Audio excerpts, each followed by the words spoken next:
What is up, ladies and gentlemen? This is PSU Splatoon coming at you live with another match in CCA Season 7, Division 6. My name is Mickey. Mickey? Oh my goodness, I'm a little bit too excited. Hey, Mickey! My name's Nikki, and like I said, I'm very excited because my co-host for today is the one, the only, the man, the myth, the legend, KrakenMare. How you doing, buddy? Hi, Mickey! Stop, you're making me blush. So yeah, we've got a Division 6 matchup for y'all today. This is PSU Fish. I think that was 7, right? Yeah. Fish to the 7th. They're going up against UAH Blue. That is the University of Alabama in Huntsville, I believe. Do I have that right, Mayor? Yes, you are correct. Beautiful. What can you tell me about these teams, if anything? Fish, go Burr. I'm just kidding. But I was gonna say. We've seen Fish here on the channel actually all 3 times. I have actually streamed their first 2 games. Both games were very impressive. 4-0 wins. Not only are they 2-0 on the season, they are 8-0 in games that matter. They did play all 7 in the first week, but the last 3 games do not count for score. And they only lost 1 game. And I think they were kind of fucking around, to be honest with you, Nikki. So, realistically, every game they've really tried to play, they have won. Mm-hmm. Yeah, no, so PSU coming out swinging this season. Really impressive stats so far. UAH, I have a really hard time saying that. Let's just call them Alabama, or Blue, or we'll figure it out. Alabama. Yeah. Go on. Alabama. They're fairly decent so far. They're currently 1-1 in the season. So nothing too well, how to describe it? Like, they're definitely doing well, but maybe a little bit lagging behind Penn State, which may give us an early idea of how this set's gonna go. But stats don't mean anything. Sometimes there's a real rock paper scissors effect in groups where teams struggle against one, and they have like their particular comps have different strengths and weaknesses, and they play well into one team but struggle against another team that another team may have no issues with, etc., etc. Anyways, looking at our first game on TC Shipshape, Mayor, if I recall correctly, this is one that you have a lot of strong opinions on. I've grown to like this map a little bit more. I used to dislike it a lot, but I think that it's a good map to learn a lot of like what's important and how you need to push up as a unit. This map, there's a lot of key positions that you really have to take, or else you're never going to be able to push as a team. So you got to clear out that left side first, right? And then to get around checkpoint 1, and then you realistically need to push across the bridge and at least clear out the plat on the left side to enable yourself to kind of focus the top right as you get into checkpoint 2. So, like, there is just systematically areas you have to look at in this map, and until you look at those areas and clear those areas, you have no realistic shot of pushing. So I've kind of come to love that part of it, and that it's a good map to learn a lot of things about it. But we're gonna hop right into this, Nikki.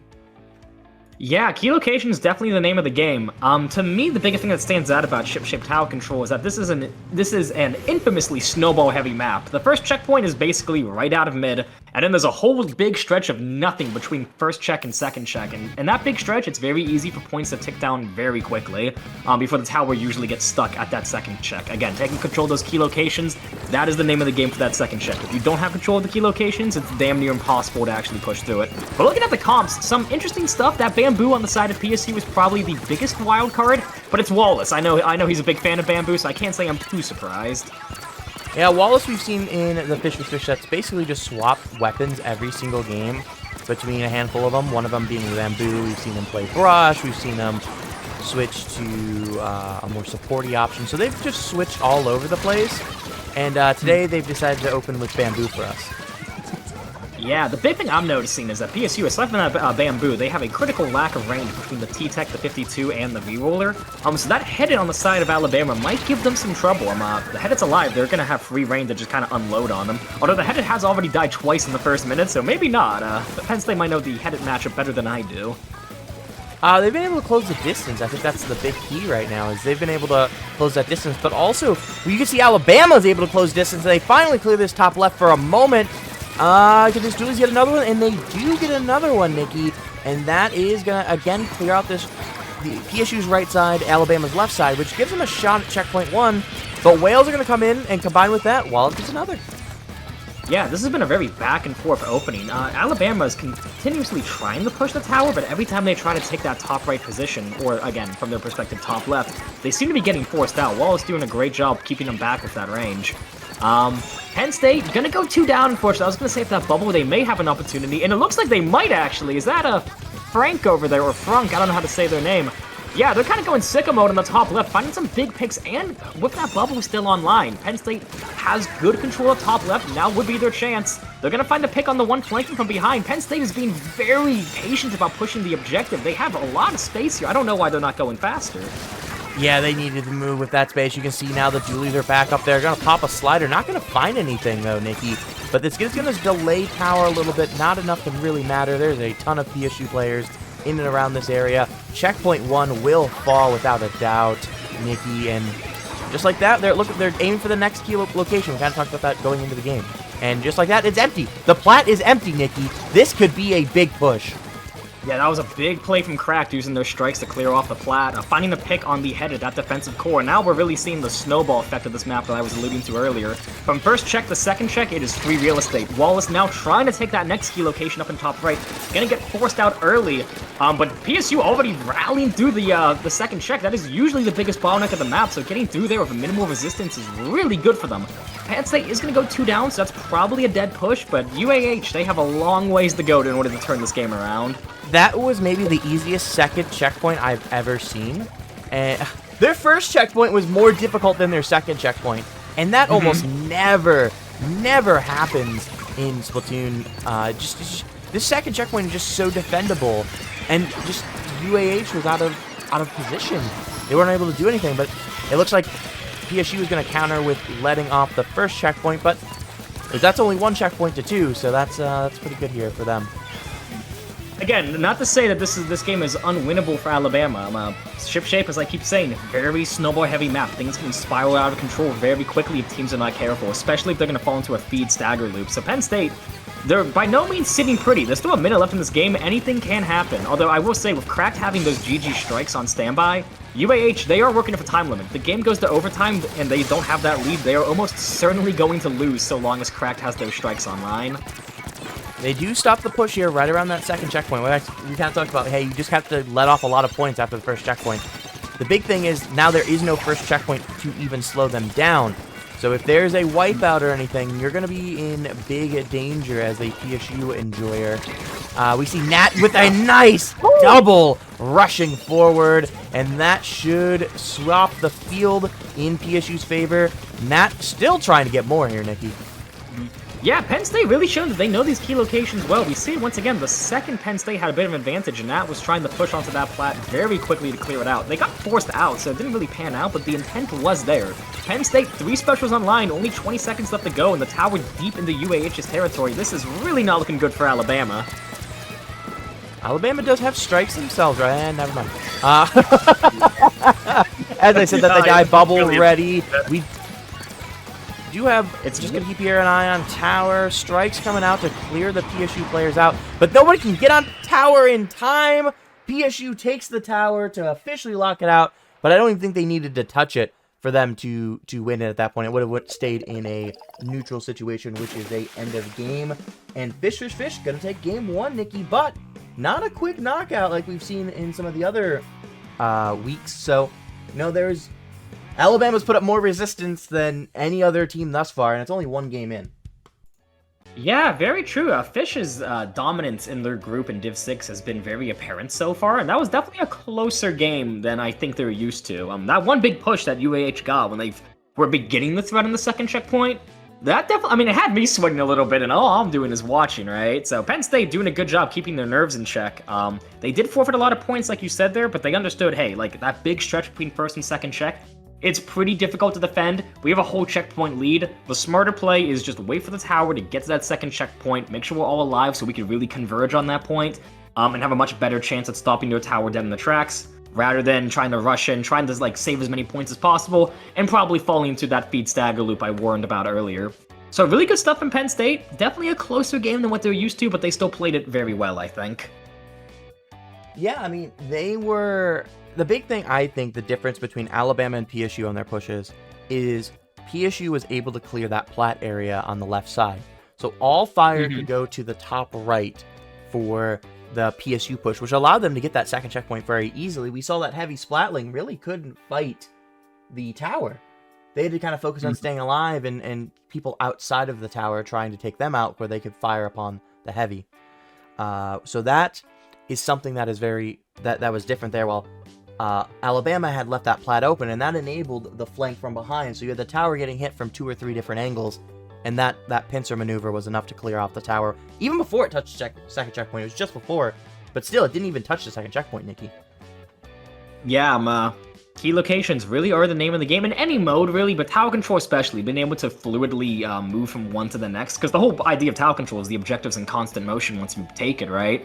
Yeah. So being able to know, like, where is the most important place for us to be, like, not just getting there once the tower's there, you kind of want to be a step ahead of the tower, so that way when the tower does get to that spot, you're already ready to go, and I think Penn State was doing a really good job of that. The second they took the first check, they already had players threatening the plat. Before the tower even got to that second checkpoint, they already had one up in top right poking at the headed, and like you said, like, I mean, Wallace was in top right. He died. He wasn't able to secure the pick on the headed, but just by being there, he forced the headed's attention away from the objective and onto him, which made it really easy for that tower to just plow right through that second checkpoint. It bought them that precious bit of time they needed in order to get through that second check. But I digress. Game 2, Clamblitz Mako Mart. Any thoughts on this one?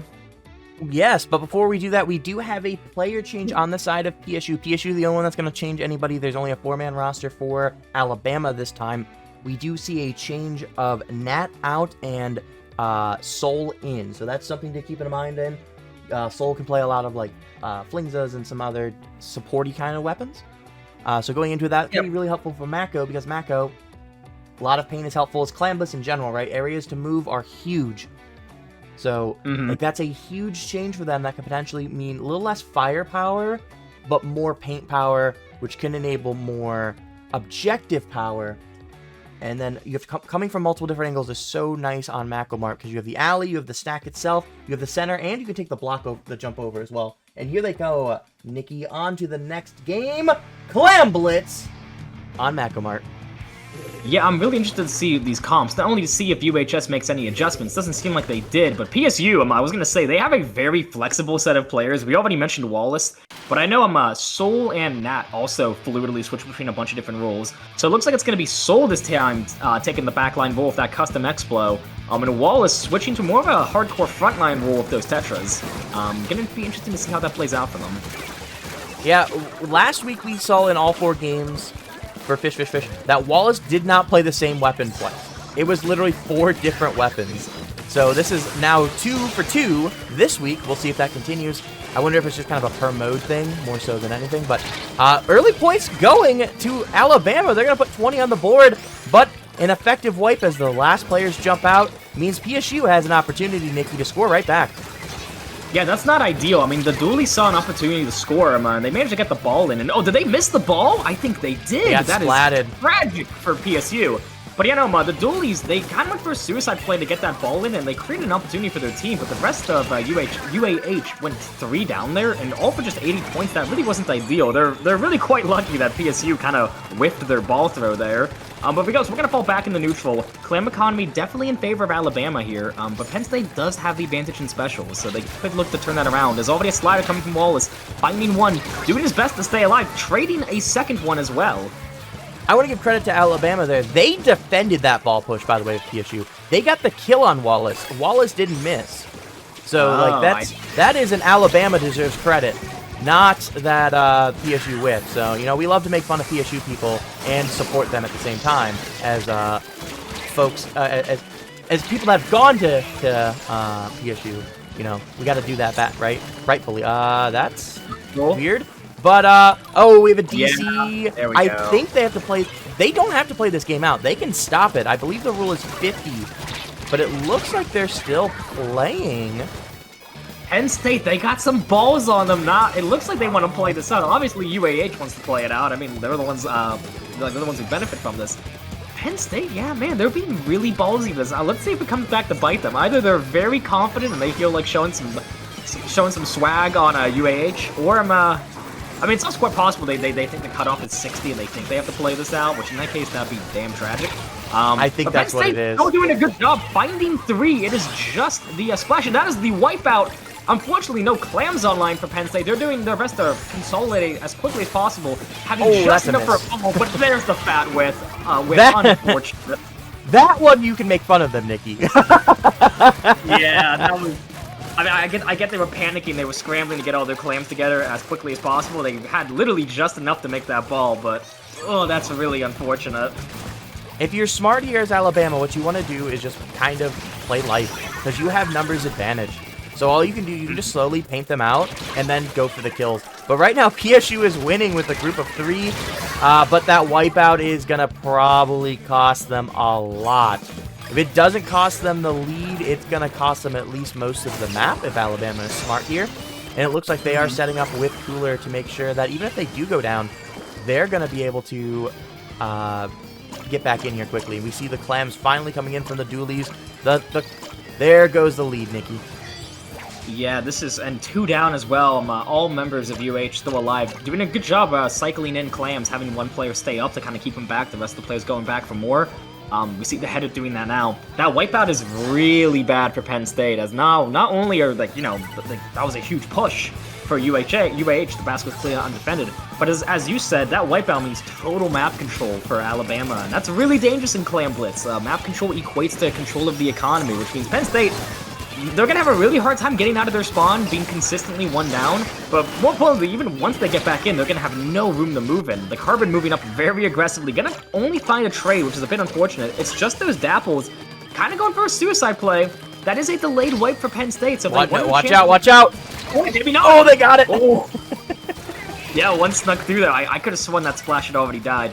But yeah, no, so I guess there's the delayed wipe Penn State was looking for. And a big slider finding 2 from Wallace.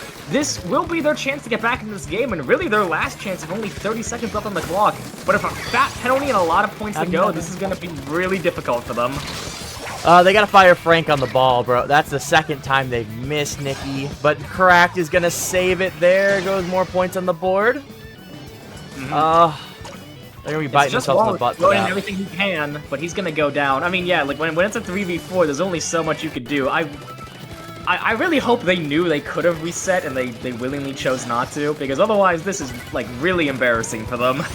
Their first loss of the season. If they can't score this last power clam, we'll see if Frank can run it in. Strikes coming in. Ooh, that's a good curling bomb kill. They have an opportunity to score here, Nikki. If the Carbon doesn't win the fight, that's probably it. It's just a 1v2 at this point. Desperation. It's over, Nikki. It was probably over regardless. I mean, they just had that pity, but that whiff on the Carbon there definitely solidified that game for Alabama. They really needed that pick, and they just barely missed the one-hit kill, I think. With a score of 96, shoutouts to the best weapon in the game, Alabama is going to take that game, and with it, be the first team to ever take a game off of PSU fish. This Good season, stuff, and a fist bump to great boot. job We'd on love them. to see it. Yeah, that is unfortunate, the disconnect for the loss. I mean, there's really no telling who would have won that, because again, I do think UAH, I don't know why I have a hard time saying that. Alabama, like we said earlier, they're really the first team to kind of put up any, like, real resistance against Fish so far. They've been very dominant in their group so far, so Alabama, it's difficult to say who would have won that game without the DC, because I do think Alabama's definitely putting in work for Penn State. But even still, like, losing a game to a disconnect, that's always a bad feeling. There's really not much you could do about it. I did confirm the rules while we were talking here. They were within the DC rules. The rule is that 2.5 there has to be at least 2.5 on the timer, which there was over 3 minutes remaining in the game. So yes, that would count. And neither team can have a score lower than 50. Which the closest one was PSU, and they were at 54. So it was close to the DC requirements, but they were within the rule set to have played that out, or to get that reset and not have to play that out. So that's a miss on PSU side from knowing the rules. They could have had a 4v4 replay on that. Are you? Oh, man, I can't believe it, Nikki. But we got another game here. 1-1, Splat Zones Mahi. Splat Zone's Mahi, dude, this is my house. This is my house. I live here. I adore this one. Mare, how do you feel about it? I'm a hater of Mahi. I'm Mahi's biggest hater, bro. I mean, you and I, we have so much in common. I mean, it's statistically inevitable that one thing is going to come up eventually, right? But as a big advocate for Zones Mahi, I really like this one. Granted, I think I'm a bit biased. A lot of my favorite weapons are very strong on this one, so yeah, like Wall is ludicrously strong on this map. Wall and Kraken both very, very strong on this map. It's one of the smallest map modes in the game, especially for those first 40 points before the water comes down.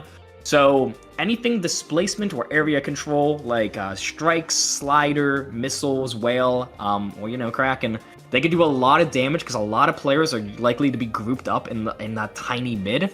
And when everyone's grouped up together, those big area of effect specials, those control specials, displacement specials, they could just do so much damage.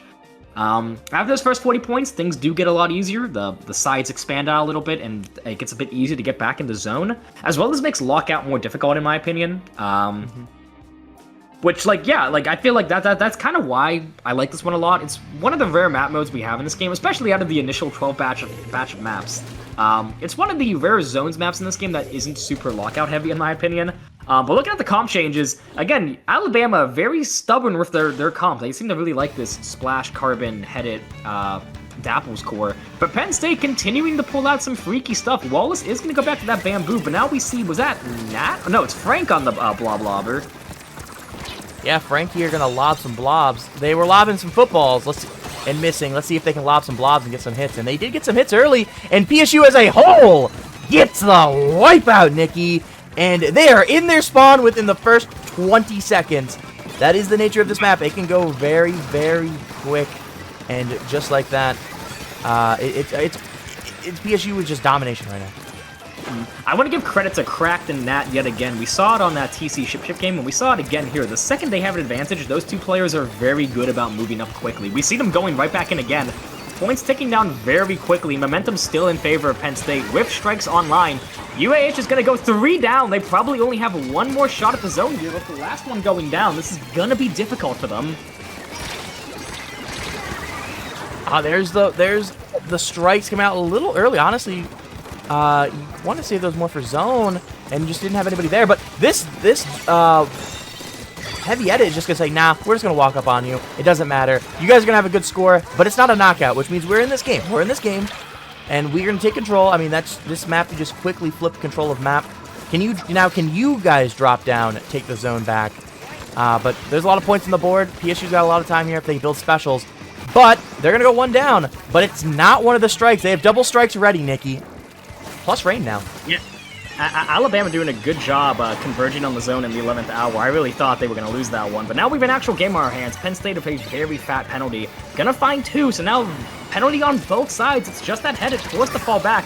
Once again, we see Nat and Crack doing a great job moving quickly when they have the advantage. And now they're right back up in that aggressive lockout position. Gonna try to hold it for as long as possible. But Penn State gonna go 2 down. I don't know what killed the blob there. Oh, it's the Dapples getting behind them with a fat slider. Not even gonna neutralize the zone, though. That is really unfortunate.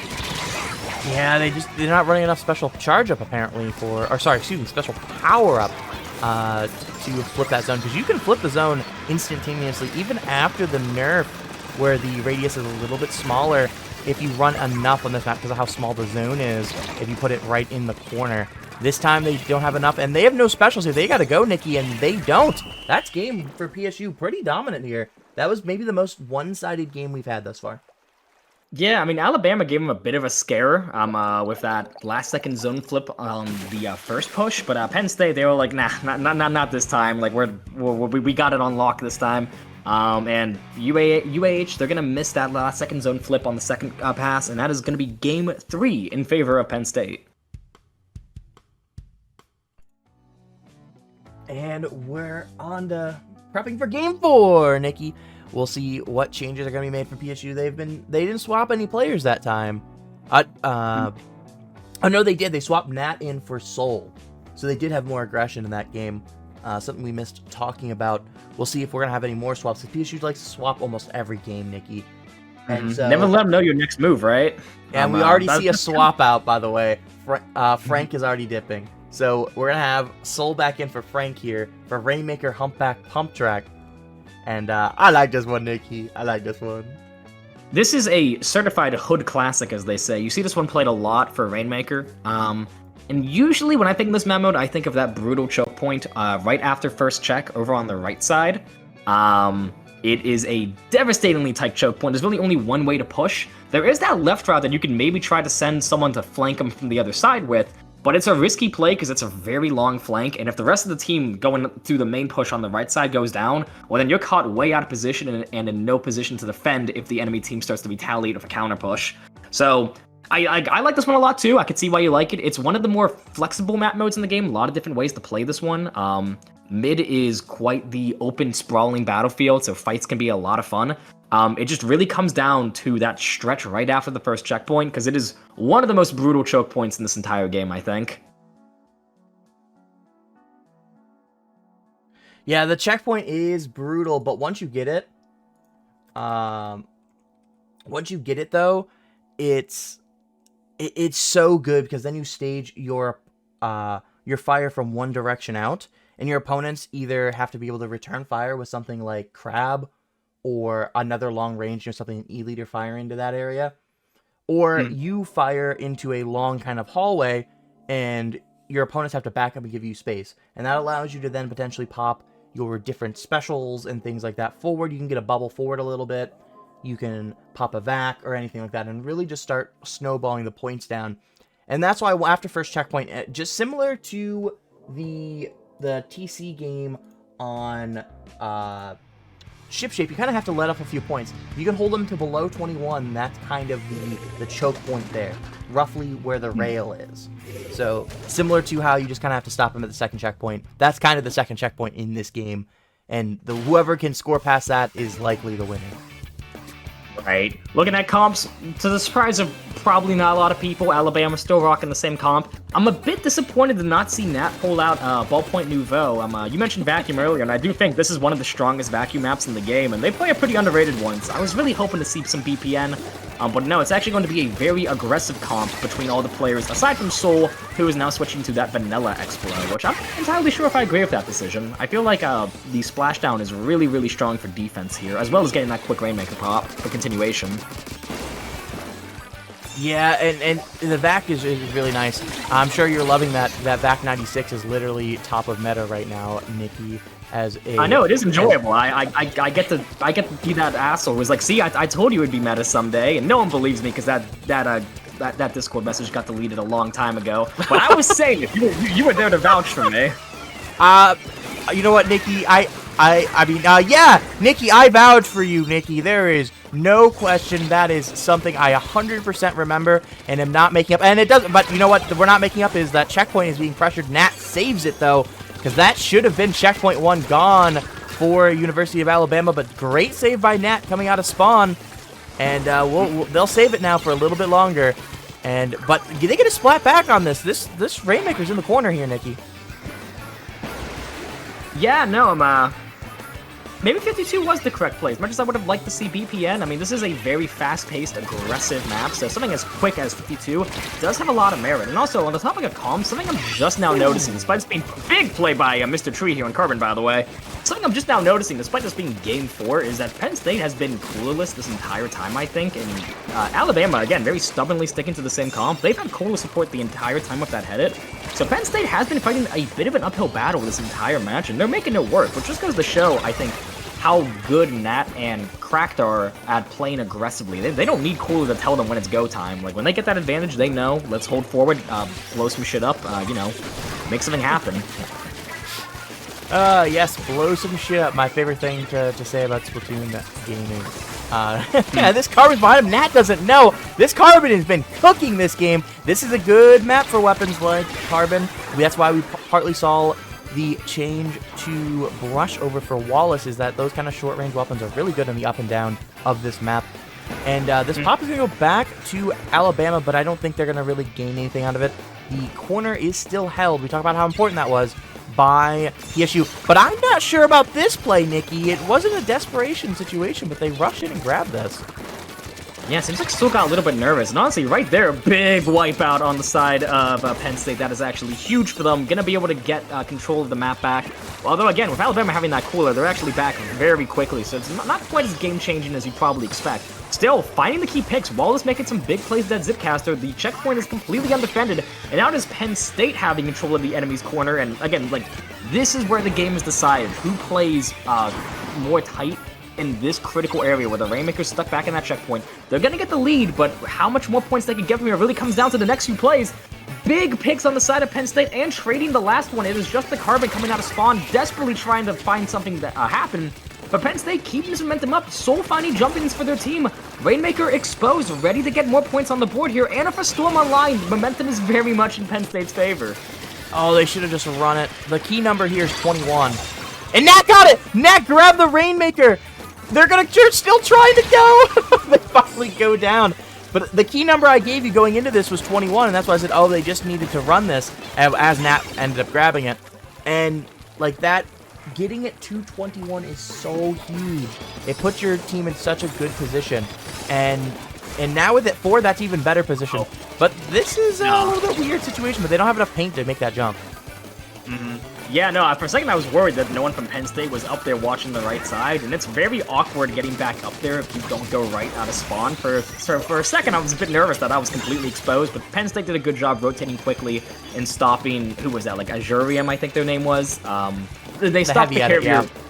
Yeah, they stopped the carry before things got too out of control, so good job for Penn State to be able to adapt to that quickly. But that was a very strong showing from Penn State for a little bit. I mean, like, from when they cleared out their corner to when they got that lead, they were just going on, like, a murdering spree. Like, they found so many picks, and, like, Alabama had cooler, so they were coming back fast, but Penn State still kept that momentum in their favor.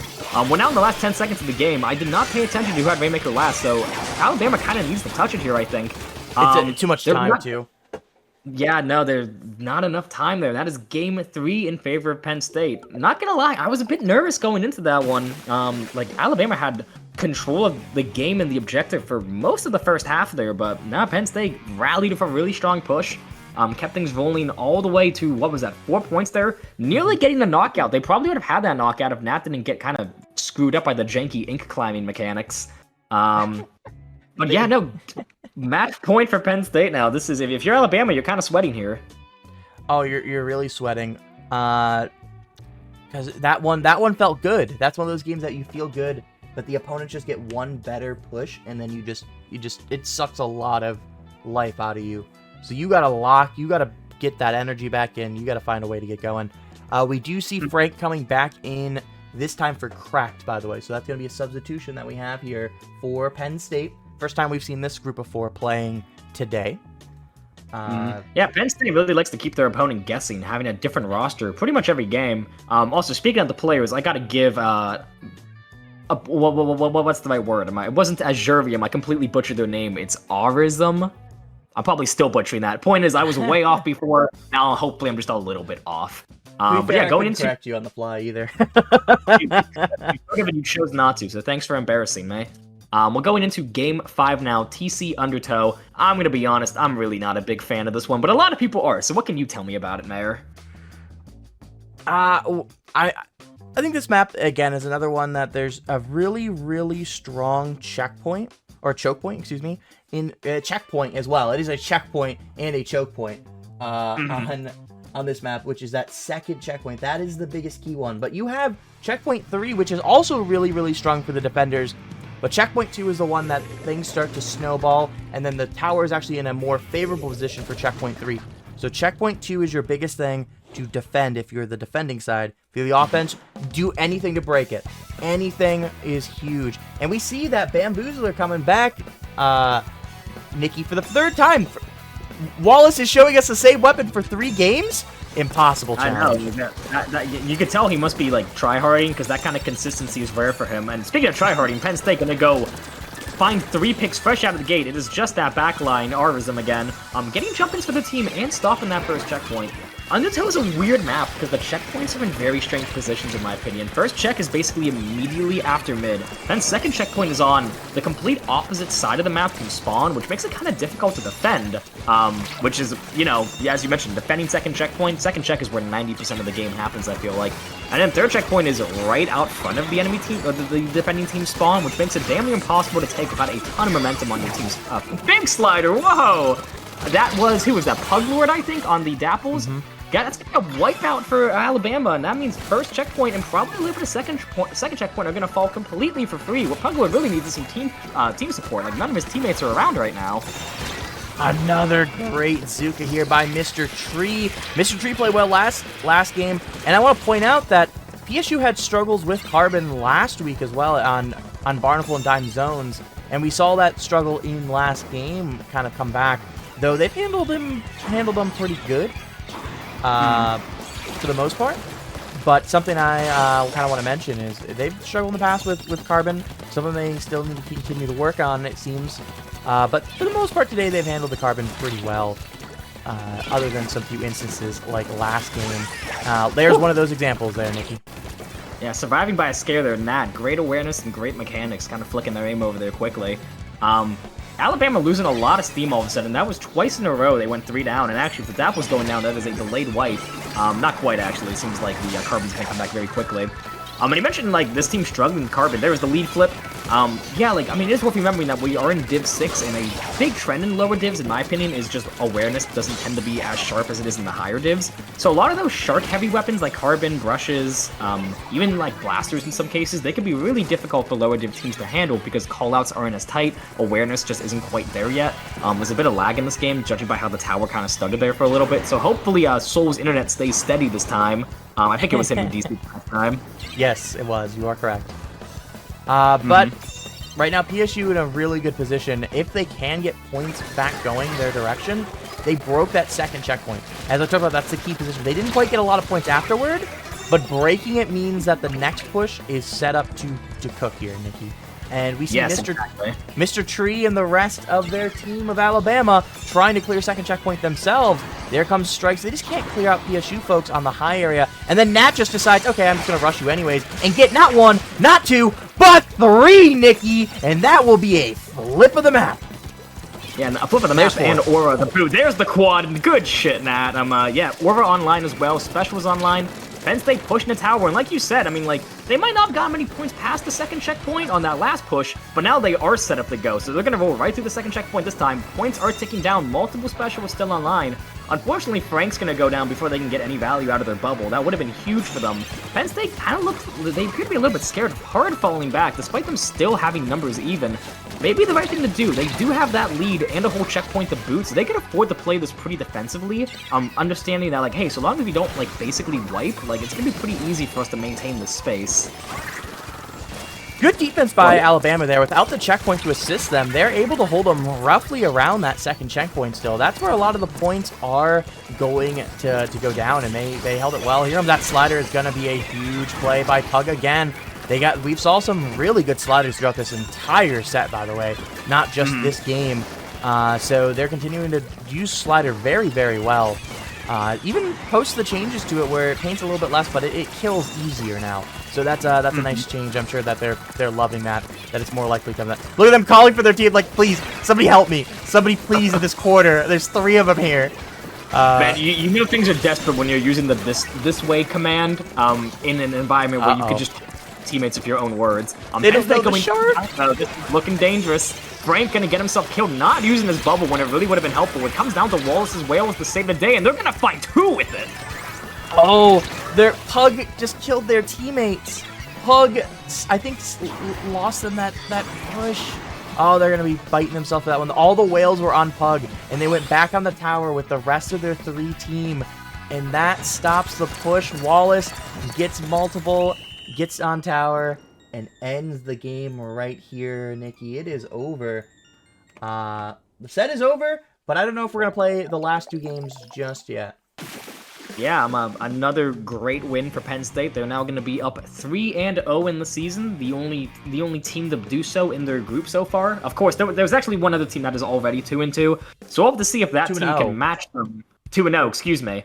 Well, that's what I meant. So we have to wait and see if that team could continue to match Penn State's performance. But otherwise, Penn State has a really good chance at securing that top seed spot in their group, as well as a playoff spot. Just one more win and they'll be guaranteed for playoffs. The crazy part is PSU and Auburn Navy, which is the other team you were mentioning, they face in round 5.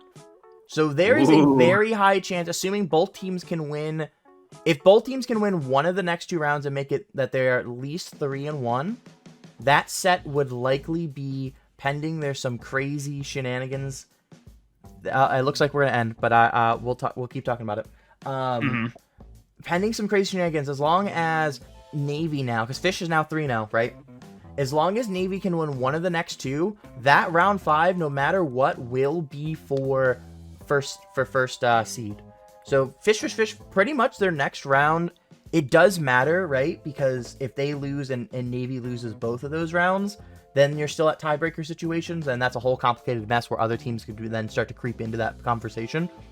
But assuming that this continues, at least where Navy wins one of the last 2, it will be guaranteed that will be for first seed in their group. And then potentially, depending on the tiebreakers, it might even be that the loser is out of the playoffs, where depending on how the other 4 teams in their group are, which every single one of them is 1-2 or worse right now, with 2 teams only having played 1 set, and they face each other in that set. So one more team will move to 1-1 after that set is replayed in the future. Between Team 3 and the Little Llamas, the Newmont Little Llamas. We saw that. We saw them a few weeks ago here against Fish. So you can already see the playoff. You can see what matches already basically matters for Fish. They need to start doing their homework on Auburn Navy tonight. Yeah. Because even if they lose in 4, if Navy wins out and they're in a situation that they're the 3-1 team, again, if they win over Navy, they have the tiebreaker. So Navy's really the only match that matters for them, realistically. that like 100% matters. Ideally, you still win next week, but yeah. Yeah, no, by now, I mean, it's week 3. We're out of the early season, so this really is the part of the season, I feel like, or the part of the group stage where you can kind of start to map out, like, as you said, which games really matter for y'all's. And this is kind of when, like, we truly begin to see which teams are solidifying as the leaders of their groups, right? Early on, it's still, like, pretty nebulous. Like, a team that loses their week 1 match, they could still make it, right? There's plenty of season left. By now, though, we're past the halfway point, so we're beginning to see how each of these groups are shaping up. Which is as equal parts exciting as it is a bit intimidating, right? Like, I mean, as you said, Penn State, they should probably be proactive and start doing their homework on Auburn Navy sooner rather than later. Yeah. But in the meantime, you know, congrats on the win right now. And also shout outs to Alabama being the first team to take a game off of Penn State. Granted, it was that one game with they were basically fighting a 3v4 for half the game, which isn't ideal. But still, like, it's on the stats now. It's in the books. There's no taking it back now. Yeah, PSU made the mistake. They took advantage of it, and that's sometimes half the game, right? You know, especially at higher levels, it is straight up looking at the small details and what each mistake each team is making within the game. This one's obviously a huge mistake on PSU side. They're gonna be kicking themselves in the butt for that one. And we did confirm, by the way.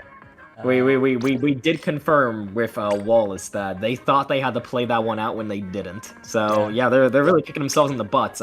More of the story: read the damn rulebook next time, guys. Yeah, we'll. And I know everyone usually glosses through all those paragraphs when it's like you sign the like I want to play in CCA. The rules, they probably won't matter. No, like you probably should read them. It's good to be informed. Yeah, it's just the way it is sometimes. I've been there where it was kind of close, but that happens. But you know, nonetheless, they got the 4 other wins. We saw that Nat, by the way, dropped 28 in that Undertow game that I wanted to highlight. You know, so I kind of went through and showed the results. 28 in that game. You can see that Nat kind of came to life late in that one. Because they absolutely also dropped 22 on 52. We saw them cooking, and we discussed that a little bit on live, but to kind of add a number to it. But not that anyone else wasn't doing work on that humpback game. Cracked in Soul also dropped over 15 KA. Wallace still had 12, so not far behind. Absolutely cooked in that one across the board for PSU. They were slaying like crazy. So, but nonetheless, that is a huge victory for PSU. Because again, it puts them in a position where pretty much they have at minimum a playing game, if not just an already, if they can win next week and Auburn loses 2 in a row, pretty much an automatic bid in because they've beaten almost everybody else in the group. Right. So yeah, Penn State continuing to show their dominance in their group, doing a great job. But at this point, I think we're going a bit in circles. So, Mayor, where can the lovelies at home find you? Right here. If you're watching this, probably at my channel. If you're watching it live, if you're watching this in a VOD, at KrakenMare77 on YouTube, Twitch, and other social medias. Nikki, where can they find you? Yeah, well, first of all, thank you, Mayor, for being my amazing co-host and producing, juggling both roles at once. And everyone, like, whatever I have to say about myself, don't pay attention to it. Mayor is way better at this game than I am. So, frankly, if you care about this kind of stuff, you should probably be watching his stuff. But if you do like the sound of my dumb voice, you can find me over at my YouTube channel, Nikki. Me and my team, we're competing in Ludi this season. We are Div 10, so nothing too exciting, but hey, I still play this game, or at least I try to. Yeah, you can find some of my old stuff over there as well, back when, before I was an Unk and I got to play in CCA. But otherwise, I think we're good to put a wrap on this. So any final thoughts, Mayor? Congrats to PSU, Alabama, keep fighting. You are still in position to try to sneak in, depending on tiebreakers, so keep fighting. If you can win out, you put yourself in the conversation. It'll be tough, but it'll come down to tiebreakers. But anywho, I'll be back with Stardew in like an hour or so. Till then, you all have a fantastic rest of your night. Thanks for joining me, Nikki, and we'll see you probably this week with more CCA action. Absolutely, Mayor. It's always a pleasure. To everyone at home, take it easy, y'alls.